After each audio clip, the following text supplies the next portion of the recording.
Väčšina ľudí si myslí, že šport ničí tvoje kĺby. A hoci to môže byť pravda do určitej miery, v skutočnosti za väčšinu problémov môže zlá príprava. Preto si pred každým tréningom dávam aspoň 10 minút na uvoľnenie bedier, chrbtice a chodidiel.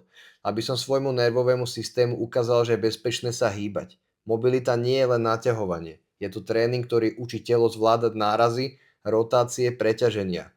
Znižuje riziko zranenia. Keď sa telo cíti bezpečne, hýbe sa plynulo. Nepracuje v kompenzáciách, netuhne a neláme sa. Toto bol 20-minútový flow. Každý pohyb bol plynulý, ľahký a nie len bez bolesti, ale aj s čistou hlavou. Ak to práve sleduješ, prajem ti, aby si mohol športovať tiež. Nie neskoro, nie si starý. Len si možno príliš dlho zanedbával mobilitu. Ale dá sa to znovu vybudovať. Od základov. Preto trénujem dlhovekosť, lebo 2 až 4 hodiny týždenne v gyme ti môžu vrátiť slobodu pohybu. Aby si mohol robiť veci, ktoré miluješ, bez bolesti, bez obav, bez váhania. Začni už teraz.